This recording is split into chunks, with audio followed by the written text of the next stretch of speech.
annually for I don't know how many years they have been Yeah. uh, uh, really benefiting our community by their dedication to supporting our nonprofit organizations through their primarily their biggest fundraiser, which is the Rotary Auction. Unfortunately, this year, as you know, instead of usually the Love Fest that gathers volunteers from not only the island, but from Kitsap, across the pond, way out hinterlands. People know about this because it's just kind of generated its own level of enthusiasm and frenzy, and it is always included youth as part of their service. And so it has been an honor for me to have been part of it in the past years as well. And so anyway, today, because of what's happened with the pandemic, they are not daunted by uh, the situation that we find ourselves in today. They're creative people.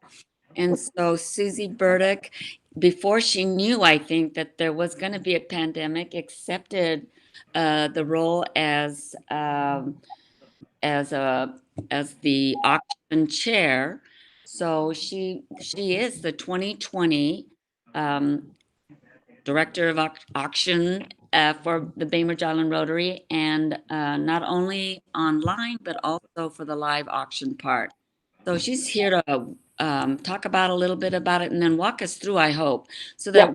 that I hope you either take something, oh, not take something, that's changed, but in the past you would have taken something to be donated or participate in actually buying something. So remember, none of it goes to them. It goes out from committee to these various organizations. So with that, I'm going to let Susie take over. You nailed it, Kimmy. That's good. And I have to say, hi guys. I have to say before I start that one of my colleagues in crime Oh, is on this call, Al Kwan, who's been working the Rotary auction for years. So, Al, if I get anything wrong or forget something, just dive in. I'm sure you'll do just fine, Johnny. excuse me, I have to announce that everybody who is on this call, on this chat, will be recorded. So if that is just know that that is going to happen, or it is already happening. And we'll behave. Okay. Yeah. So, you you were right. This is our 60th year. And we made the decision internally back before the holidays, uh, as this was gearing up.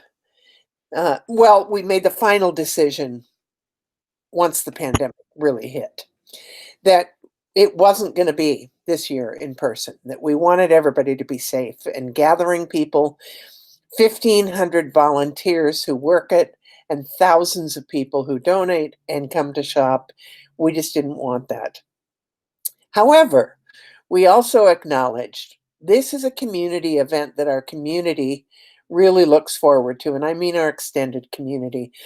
And many of us have a visceral connection to the auction. My son's nursery came from the auction rummage sale. His first big boy room, his college dorm, his first apartment. It's been in our family for a long time.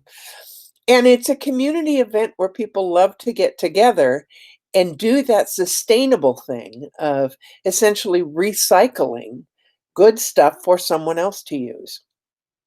We also were really clear that during this time, which is so challenging for people and so challenging for the nonprofits that serve us, we couldn't sit by on the sidelines and go, oh, yeah, see you next year. We just couldn't.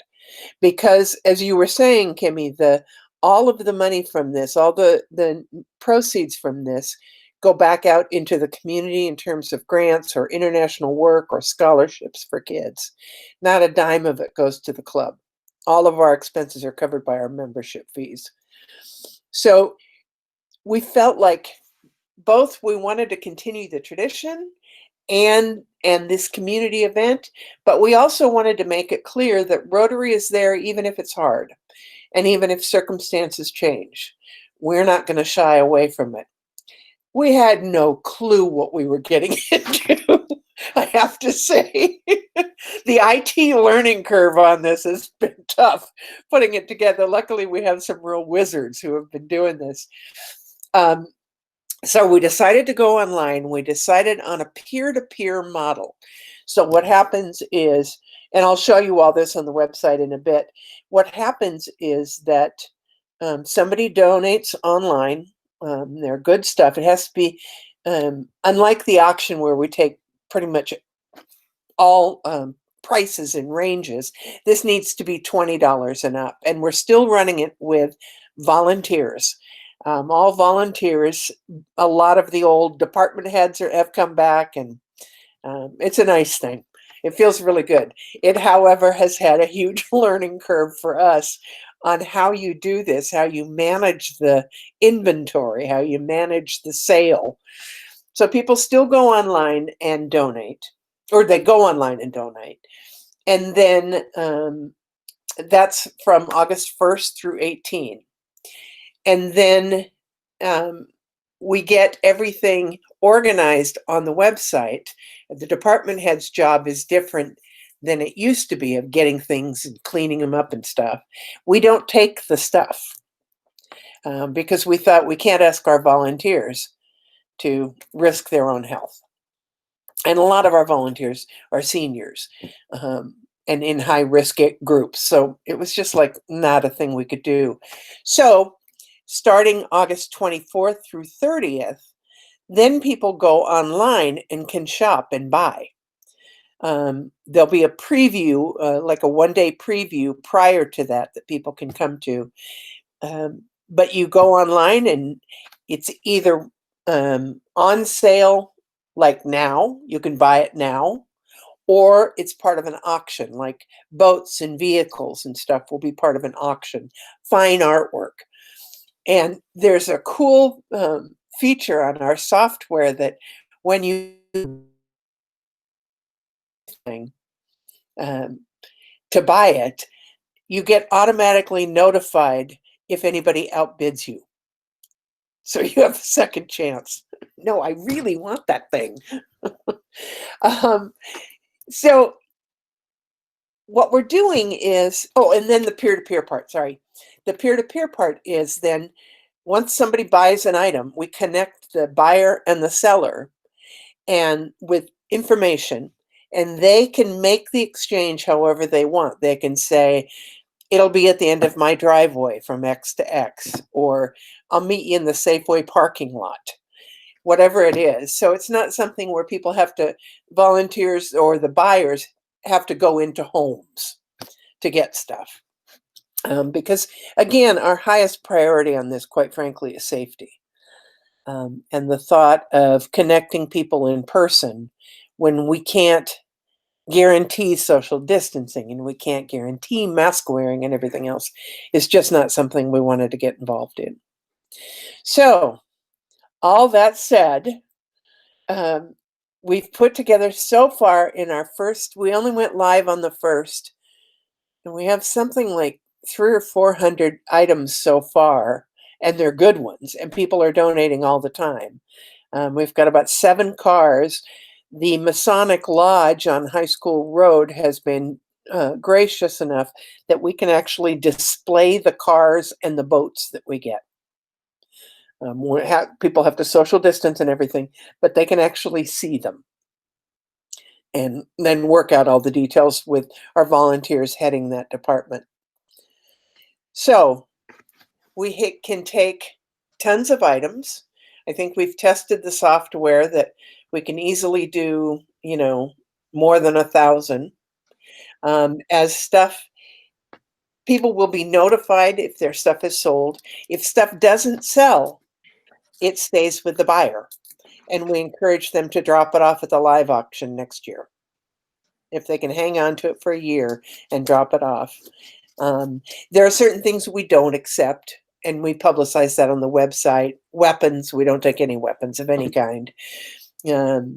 mattresses, because we decided a few years ago that might not be the most hygienic thing to take mattresses. So, but there's still bed frames and antique furniture and rugs and children's clothing. And I'll show you the department list. So I'm going to try and do this. I'm going to try and go to this present thing I just learned. Yes, Kimmy.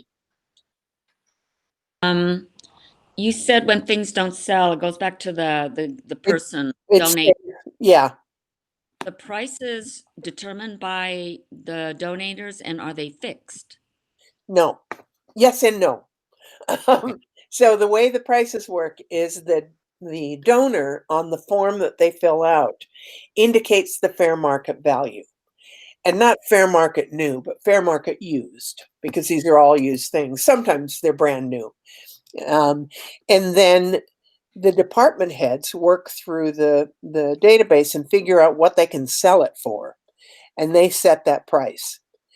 Now, during the week itself, the week of the sale, department heads have the capacity and are planning to go in and lower prices, just like we do for the live auction, for things that aren't selling quickly.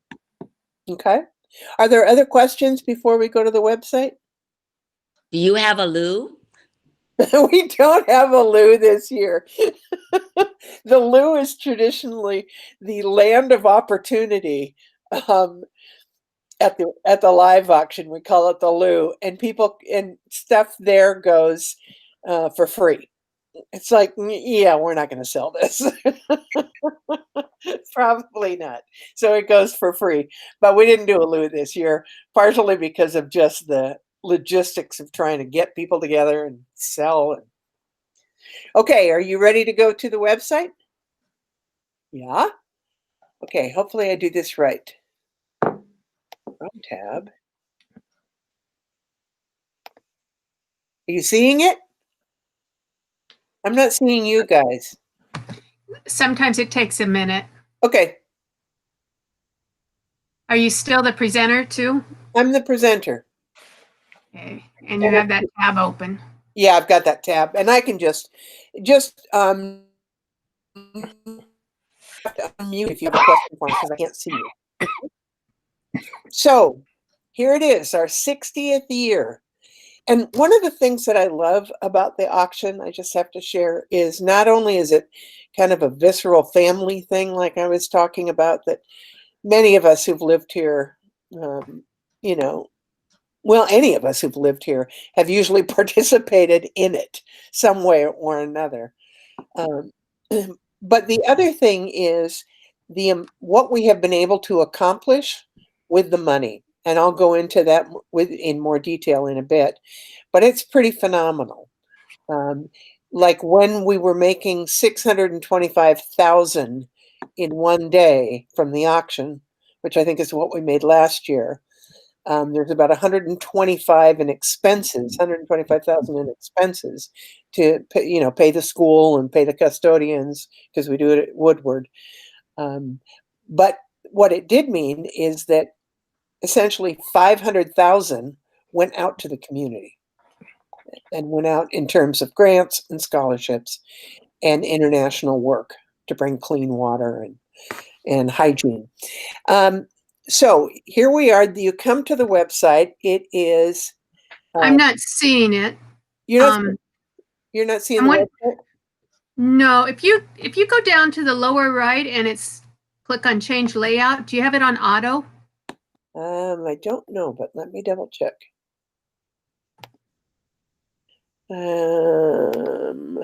Change layout. What do I want to do? Auto? Auto. That might be. And then pick my tab? Yes. Do you see it now? No, and I'm not showing you as the presenter. On the meeting details when we look at all the people. Okay. There we go. There we go. Yay! I'm not quite sure I could replicate what I just did. But now you see the website, right? Right. Oh, perfect. Looks good. Perfect. BainbridgeRotaryAuction.org. So it's the 2020 online auction and rummage sale. And you can see it's got a little bit of verbiage here about the auction itself. And we've got, so here are the dates. If you scroll down on the home page, the welcome page, here are the dates, online donations from the 1st through the 18th, online shopping 24 through 30. And it's also got a lot of links to walk you through this. Now, part of the challenge is you need to have a Google account to use some of the functions on this website, but you can see right here under the buttons, if you don't have one, you can submit your donations via email. And you click that link and it will show you how to do that. It's also got more information about how to donate, how to shop, donating vehicles and boats and shopping for them. It's got our 2 primary sponsors and then a link to our other sponsors as well for the auction. So far, so good? Yeah, I'm going to take that as a yes. Yes. Okay, thank you. A Stop lot of me. us are muted. Stop me if it's never okay here. So on the right column here, you can see the 2020 donation categories. Everything from better clothing, bicycles, boats, camping and tents, children's games and toys, computers, fine art, furniture, rugs and garden, gifts and collectibles, houseware and decor, musical instruments, outdoor power equipment and lawnmowers, photo and optics, power tools, tool sets and automotive, sewing machines, fabric and antique quilts. That's one of my favorite, antique quilts. Sporting goods, TV and auto, vehicles, and yarn and fiber arts. Now, if you click one of these, it will take you to the list of what they're accepting. So you can see, you can check out what you want to donate first and make sure that it's part of the accepting. With things like children's toys and games, one of the things that we're doing is when people have a bunch of little stuff, like we've got 5 puzzles, well, together they may, and maybe not from the same donor, but we've got a collection of 5 good puzzles. That might together, once it's bundled, be a $20 purchase. So it hits that minimum with the little stuff by bundling it when it's like items. And you can see we post things like, for safety reasons, we are unable to accept car seats. So you can pick anything here. Fine art talks about the kind of art that's accepted. We ask that nothing is, broken or damaged. But so you've done all of that. So you can see across the top this little menu of, now here's how to donate. It says what to donate, so you can see what we just looked at. Submitting your donation. And what it means is, I'll show you the online form in a second. It's putting a description of the items, taking pictures, at least one picture, or multiple items, or multiple pictures if it's from different angles. The system allows for up to 10 photos. You can do a YouTube video link if you want to. There's a thing you can click if you want to do that. And then Rotarians and volunteers will edit each listing so that the verbiage and the presentation of it is the same, and that it has all of the information that we need. And they can adjust the suggested price that was provided. And then they will contact the donor if they need more information. When the donor's items sell, the club will send out the tax receipt. So I'm going to take us back. Let's stay on how to donate for a minute, because that's the world we're in at this moment. So I clicked donate items, and this is the form. I've already signed in, so it shows me as being registered. But you'll put in your email address. There's our thanks to our sponsors.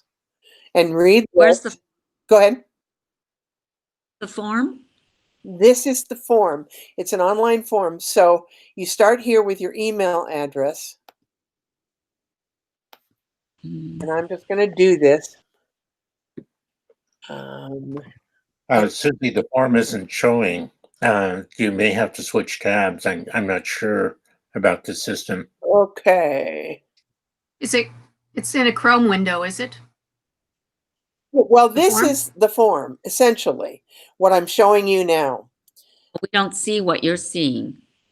Oh, when I went to We're seeing your old web page, and I'm wondering if, because you're sharing a Chrome tab, we can't see whatever this form is, a doc or something. Oh, that's interesting. Let me, Al, if you have any ideas, holler. I'm not familiar with Google Meet. My Yeah, me guess neither. is that you have to show the form as the active window to be presented. I'm not sure exactly how. Are you using Google Chrome right now, Susie? Yeah. Yeah. And So, I wonder if we can see it if we do a submit new. Another thing is instead of sharing the tab as the presenter, share window, and it might show up. I don't know. Okay, let me try that. I have to get back to the meeting.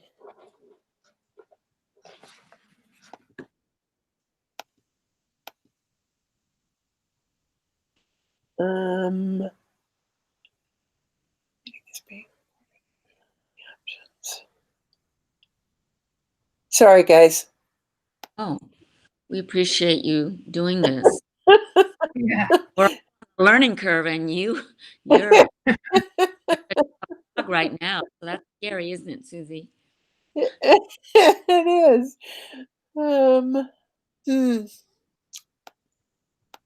You can't get to the share window instead of tab. I don't want to. That's what I I'm don't know trying how to talk you through it because I don't want to take presenting away from you, and I don't know how to do it from your perspective now. So change layout, full screen, turn on caption settings. No, not the 3 dots. Correct. Try the 3 dots, see what you see. Change layout. Yeah. You are presenting.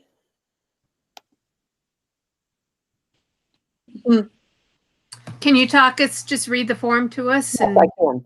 Because it's pretty self-explanatory. So when it will first have you sign in with your email, and that puts you in the system. Then the next page it takes you to says donor name, pick up contact phone number, so your phone number, and then it's got a list of pickup locations, like Bainbridge Island Central, Kitsap County Central, King County, Seattle, wherever your item is or you will be. They ask if somebody referred you to donate. Next page. Oh, I have to fill this out as we go.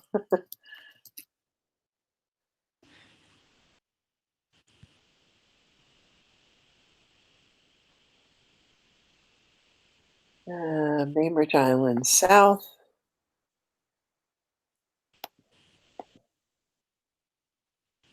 Item name. So here's the next page of the form.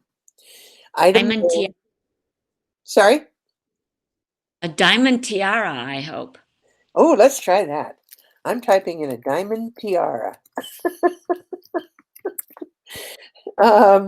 Item category. And this is where it has a drop-down box that will show you the departments again. So we would pick a diamond tiara. Let's say that it is fine art. For under $20. Not under 20. I mean, over 20.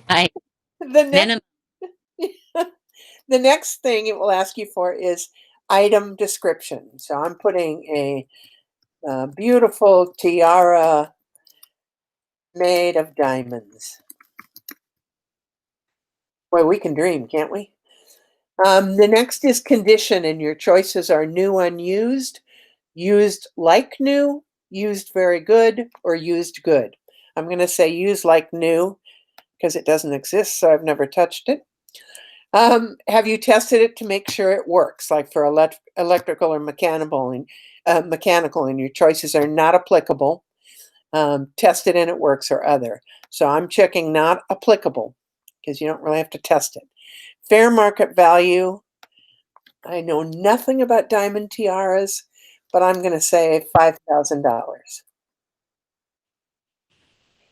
Dimensions, and so this is where we lay out, the length of it and stuff like that. It's got length, width, and height. And you enter the only things that apply. So for us, the length might apply 20, oh no, what would it be? 8 inches. I don't know how that works, but product specifications, any special features. And then photos up to 10, and it's got a button you can push that says add file, and it will help you upload a photo. If you decide you want to, this is some moving parts thing and you really want to sell it with a YouTube video, you can also, if it's got a place for you to enter that as well. And then when you're done, you hit submit. And then a copy of your responses will be emailed to the address you provided. So you will see it. So I'm going to take us back to the website. Are we back on the website or still? Yes. Okay. Yeah. So you can see up top, it's got a how to shop. So I don't think these will show if I open them, but vehicles and boats, because it's a little bit different. Titles have to be exchanged. There's a contact button so that you can reach out to us, and we're monitoring. There's a whole bunch of us monitoring the contact info so that we make sure, and we take shifts making sure that we get back to people in a timely manner. We have our supporting sponsors and where the money goes. So the large community projects, like the very first auction, paid part of the purchase of the land for the Bainbridge Library. Waypoint, the Rotary ball fields, all of those large projects that Rotary does in the community comes from auction rummage sale proceeds. Community grants, we do capital grants. I have a side note to that, but we do capital grants for nonprofits. When you need a new computer and it's not the kind of thing you can normally write and it's really attractive, people are going to go, oh yeah, let me buy you a computer. That's what this is for. Items that we've bought include, some of the vehicles at Blodell, the kitchen sink for the food pantry at Helpline, operating lights for vet clinics. I used to be with Kitty Mew, and we would get community grants for building things at the museum or repairing or upgrading things at the museum. So it really helps nonprofits. And Susie, yes. how about the senior center, since we're Senior part of the Center has gotten money. I don't know off the top of my head. We'll have to ask Reed at some point. I'm sure you have. There's This would one be- that goes to the Senior Center. Senior Center is one of the favorites of Rotary because so many of us are seniors. And we like what you guys do. I would like to add, yes, we have received Rotary money for projects in the past, and Excellent. we appreciate every penny. Well, and we get volunteers from the Senior Center to work at the auction. I mean, it's all a family thing, really. This community works together well. We do international humanitarian projects. And like we were talking about before, there was a whole series of projects in Uganda to bring people water, clean water. So it was drilling wells. The one thing I love about the international humanitarian projects is that we don't ride in on a white horse and solve a problem and right away. Any international project we do is done in partnership with a local Rotary Club from that area because it's an international organization.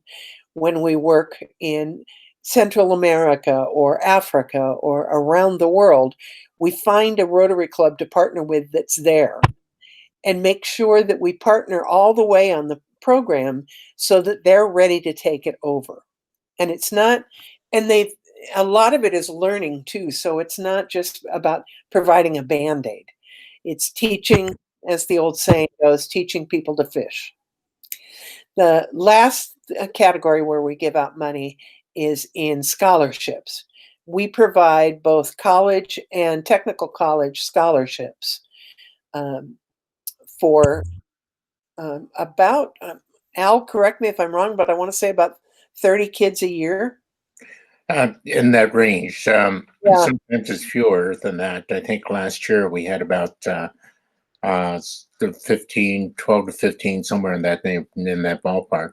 Yeah. But other years we had a very large group of kids. Well, and for us, one of the things that we really like is that there are scholarships for further training to go into the trades, not just a 4-year college. Right.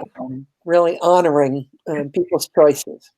Well, one of the things, If I could interrupt for a second, the list of community grant awardees is located on our website, the club website, not the auction website. And I just wanted to read off some of the things that the senior community center received. So it's been the bus, wheelchair, and ramp and safety improvements. That was last year's award. Before that, visual presentation equipment, projector, long lens screens with blackout blinds. So I'm sure that if you do movie night, we helped make that possible. The storage shed for the thrift shop, and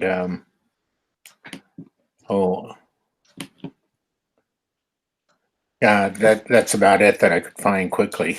But that's great. Thank you. Sure. Thank you.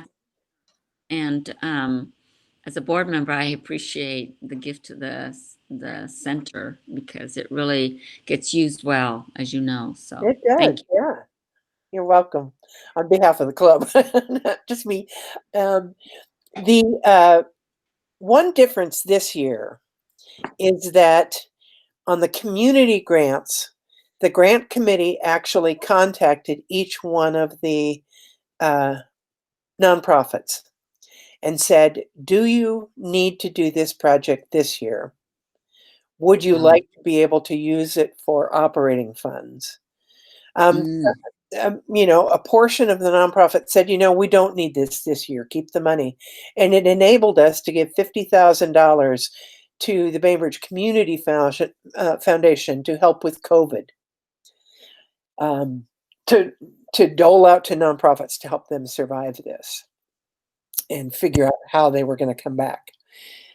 So I love that it is responsive to the standard ongoing things that we do, but also what's happening in our community. I'm going to rejoin you here. Come back. I'm here.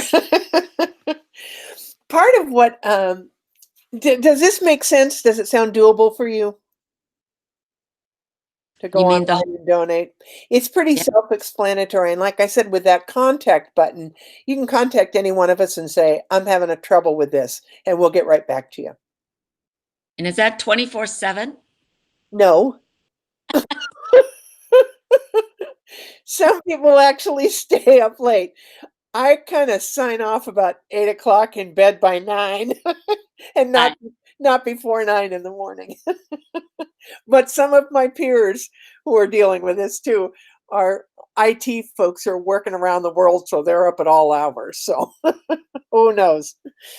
What our request is that this is that this is something that you consider telling people about. Think about it yourself. We're trying to get the word out so we can get as many donations as possible, because everything we can sell goes right back to the community. And at a time like this, I mean, I've worked for nonprofits my whole life, and at a time like this, it's hardest on the it's hardest on everybody, but it's really hard on nonprofits trying to figure out, like when I was at Kids Discovery Museum, the museum is closed. Where does that income come from? Can you keep people on salary? How does it work? I know with the historical museum, the same kind of discussions go on. And BEMA, I mean, pretty much everybody is saying, how do we keep people employed if we can? And how do we do this business with all the safety requirements? So knowing that, will the Bainbridge Island Rotary prioritize their giving in a different way based on what is happening? I mean, are some nonprofits affected more radically and negatively than others? And will that? Yeah, it might. It might. We'll see what happens. So our grant cycle for community grants is in the fall. So we'll have a better idea of um, who's who's in real need. Are the capital projects, if you want to go with that, is that something that's going to help you reopen? Is it spacing things? Is it safety precautions? There's a committee it's one of my favorite committees. From a nonprofit perspective, my two favorite places to apply for funding are Rotary and the Bainbridge Community Foundation, because they both do it so well. When people come for site visits, they know what they're talking about. They've done their research and they're ready. So we will see what this committee of 35 comes up with for guidelines, depending on where we are with COVID. Our premise this year has been dancing on the balls of our feet, so we can move any direction at any time. That really, predictions and knowing what it's going to be Oops, like hear in you. 10 minutes aren't even realistic. Huh? It's just not Well, realistic to. Go ahead. what's you were cut off, or you were? Oh, well, mostly because COVID is so unpredictable. We don't know where we're going to be at any given day and what the new normal is going to look like. So for us, it's all about flexibility. How do we continue to support the community and deal with the pandemic and really work that through? So all the committees, I think, will take a look at where are we now? What is it that nonprofits need the most? What is it that our community needs the most? Rather than another ball field, do we need some sort of incident command center? What's it look like going forward? So I've blathered. Do you guys have questions? Well, Susie, I think you've done an outstanding job of Thank you. the organization. And And Al. too, by the way, Al's a night owl, so you can press upon him to do the night watch, I'm sure. Good to know. Actually, I'm kind of fortunate. The club is starting to get other technically oriented people, so I haven't had to carry the load again now. There's a fellow, there's a Rotarian, a new one, who's the major part of this.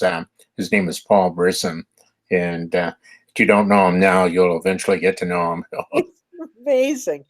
And there are times, because he's in the IT world, he'll sometimes walk us through things, our steering committee on his screen.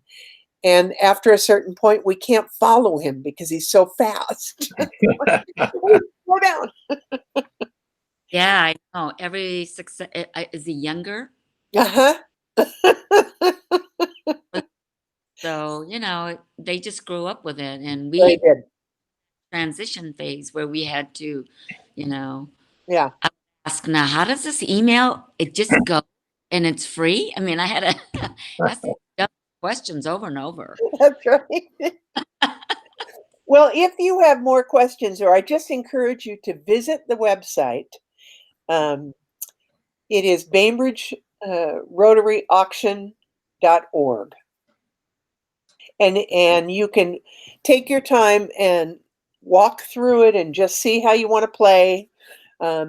Tell your friends, and by all means, if you have questions, I'm one of the people on the contact thing. I think Al is too. So if you have questions, just hit that button and email us, and we'll get right back to you. Susie, you didn't talk very much about how the sale is going to work when we finish collecting donations. You might want to walk us through that as well. Absolutely. Absolutely.